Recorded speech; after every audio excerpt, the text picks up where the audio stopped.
Le monde des abeilles n'arrête pas de nous émerveiller. Ces petits insectes récupèrent une substance résineuse sur les arbres, tels que les conifères et les peupliers, et les transforment avec leur sécrétion salivaire en propolis.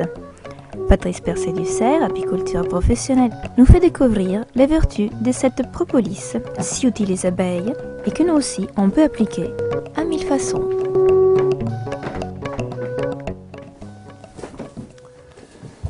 Les abeilles ont sur Terre plus de 30 millions d'années. L'homme, 3 millions d'années.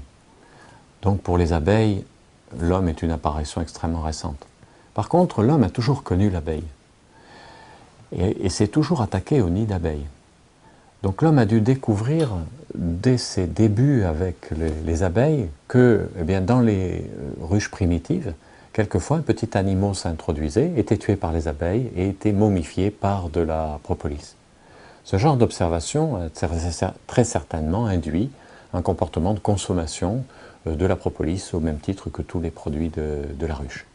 D'ailleurs, les Égyptiens utilisaient la propolis pour imprégner les bandelettes qui servaient à momifier leurs momies. Donc ça participait à la momification. Les Égyptiens utilisaient aussi la propolis à usage médical. Les textes égyptiens en relatent. Tous les médecins de la médecine antique, de l'Antiquité, utilisaient aussi la propolis. Bon, maintenant, bien sûr, la production de la propolis s'est rationalisée et beaucoup plus moderne, parce que pour l'utiliser à usage médical, il faut vraiment que ça soit fait mieux que ça. C'est pas simplement une cueillette ou...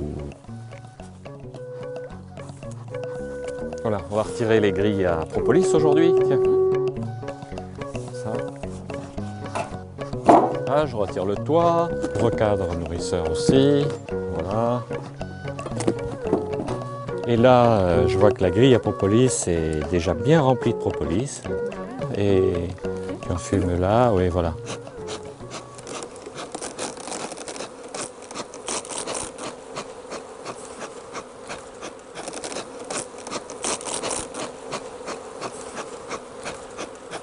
Voilà, donc la propolis fraîche. Donc ça, c'est une propolis qui vient d'être rentrée. On voit, elles ont obturé tous les trous de la grille à certains endroits. Oui.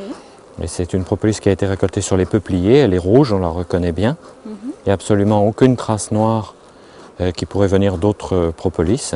Et on a vraiment de la propolis bien fraîche.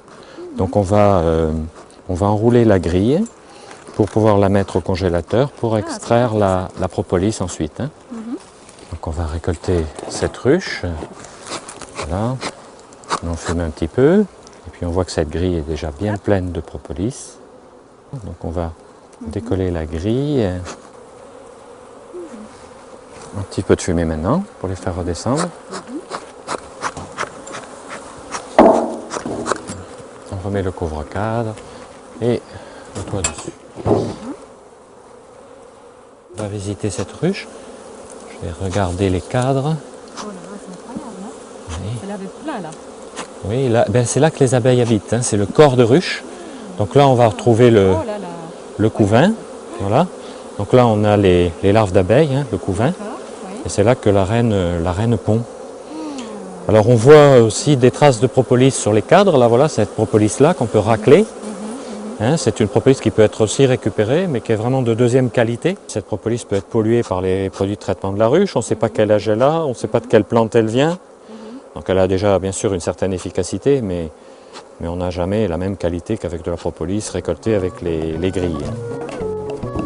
Voilà. On prend la grille.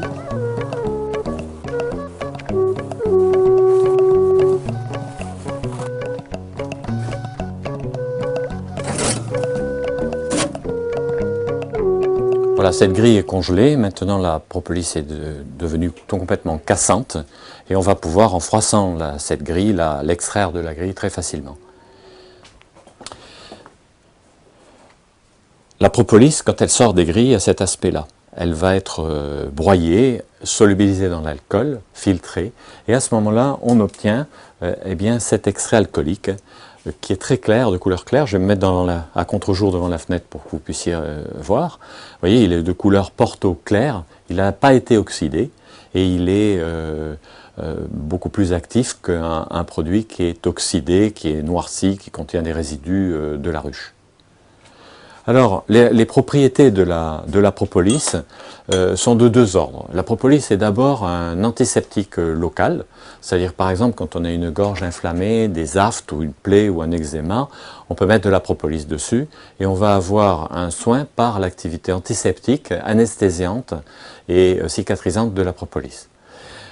Ces propriétés sont très connues et très utilisées. Tout le monde, quand on donne le mot de propolis, tout le monde parle pastille, spray ou dentifrice ou savonnette, quoi, hein. Parce que la propolis, c'est une notion qui est quand même positive et les fabricants en ont mis partout. Ils ont fait même des cosmétiques à base de propolis. C'est très utilisé. Mais quand on regarde les banques de données scientifiques sur la propolis, on s'aperçoit que ces dernières années, il y a énormément de recherches de fait sur l'immunité. Et là, c'est extrêmement intéressant. Et pour tester l'action de la propolis sur l'immunité, eh bien, on prend des animaux dont l'immunité est attaquée par des produits comme des chimiothérapies. Par exemple, une souris qui a un cancer et qu'on met sous chimiothérapie, eh bien, son immunité est déprimée par la chimiothérapie. Eh bien, on sait maintenant que la propolis va remonter cette immunité pendant le traitement de chimiothérapie. Et sur des souris, c'est très intéressant parce que voilà, ça c'est le nombre de souris vivantes, et là c'est l'échelle du temps. Donc, sur des souris à qui on inocule le cancer, au bout d'une vingtaine de jours, les souris commencent à mourir. Et au bout de 20 jours, la totalité des souris sont mortes. Quand on leur donne la propolis, ça va prolonger très légèrement leur durée de vie. La totalité des souris va être morte au bout d'environ 25 jours. Quand on leur donne un produit de chimiothérapie qui les soigne, comme les rhinomycines, la mitomycine, le 5-FU, qui sont des produits très connus, eh bien, les souris vont survivre jusque... Les dernières souris vont mourir au bout de 75 jours. Mais ce qui est vraiment extraordinaire, c'est que quand on couple la propolis avec le produit de chimiothérapie, eh bien, les souris vont mourir beaucoup plus lentement, et 40% des souris ne meurent pas du cancer. Et quand on sacrifie au bout du 100e jour les souris, on s'aperçoit que le cancer est en cours de nécrose. Donc, ces produits de chimio qui ne faisaient que retarder la mort des souris, avec la propolis, se met à les soigner. Ce sont des publics qui ont été faits par le laboratoire des sciences de Zagreb, qui sont des publics reconnus par des grands scientifiques, des docteurs en sciences, et un laboratoire qui fait des travaux déjà depuis 10 ans sur la propolis. Donc vous voyez, bon bien sûr, il n'est pas nécessaire d'avoir un cancer pour prendre la propolis, bien qu'on puisse l'utiliser pendant les chimiothérapies des souris. Pour l'homme, aucune étude clinique pour le moment ne peut prouver qu'on a les mêmes résultats. Bon, ça peut quand même être pris par l'homme parce que c'est sans risque. Vu que ça a tendance à soigner les souris, on pense que ça apporte aucun risque sur l'homme. Mais ceci, c'est pour dire que quand l'immunité est attaquée, eh bien à ce moment-là, on a une remontée grâce à la propolis. Et l'immunité eh bien, est continuellement attaquée parce que le stress baisse l'immunité, le manque de sport, d'exercice baisse l'immunité. Ce qui monte l'immunité, ben, c'est le sport, un peu comme la propolis. C'est l'état amoureux qui aussi monte l'immunité. Il y a eu des publications récentes qui sont sorties là-dessus. Donc la propolis peut aider dans ce sens-là. Après, elle va avoir une action sur les virus, mais via l'immunité. En agissant sur l'immunité, la propolis agit en décalé. Et on remarque ça aussi sur un autre phénomène, c'est sur la formule sanguine des souris.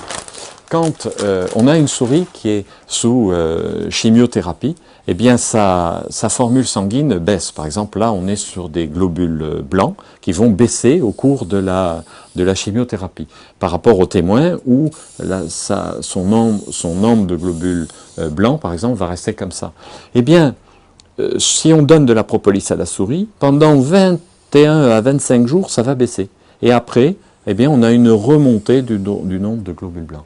Donc, il y a toujours un laps de temps qui est nécessaire à la propolis pour agir, parce que le mode d'action de la propolis prise en bonne quantité, eh bien ça agit, il faut du temps. Il faut du temps pour que ça agisse. Sur les globules rouges, eh bien, on a la même chute de globules rouges et on a une remontée, pareil, au bout d'une 25e jour. Mais là, on remonte tellement qu'au bout de 35-40 jours, on atteint presque le niveau normal de taux de globules rouges.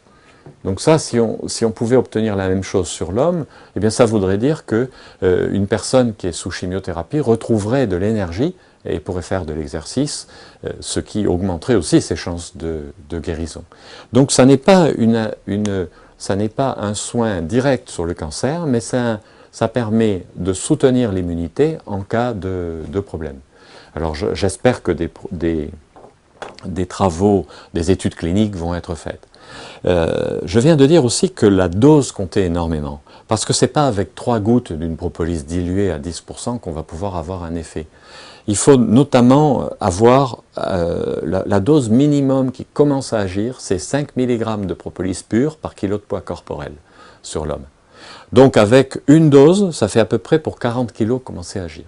Donc, normalement, un adulte prend 2 à 3 doses par jour pour faire en faisant des cures. Et là, on va avoir une remontée, normalement, une consolidation de l'immunité pendant 2 ou 3 mois. Des personnes qui sont en chimio l'essayent à l'heure actuelle et s'en trouvent bien. On observe ce même type de choses d'ailleurs sur elles, avec 5 à 6 doses de propolis par jour. La propolis est très utilisée au Japon. Le Japon est le premier consommateur mondial de propolis. Le Japon achète au Brésil 500 tonnes de propolis. Et la moitié de cette propolis est utilisée sur des personnes qui sont en chimiothérapie. Ils utilisent la propolis verte du Brésil, mais ils connaissent très bien la propolis de peuplier. Nous, en Europe, nous avons la meilleure propolis, c'est la propolis de peuplier. D'ailleurs, on pose dans les grilles sur les ruches que quand les peupliers commencent à donner de la propolis, et on les retire quand ils finissent de donner. Et c'est une propolis qui est même supérieure à la propolis verte du Brésil. Des chercheurs ont comparé les deux, et on a des résultats encore supérieurs. Donc on gagne en propriété en ayant une propolis fraîche, qui est non oxydée.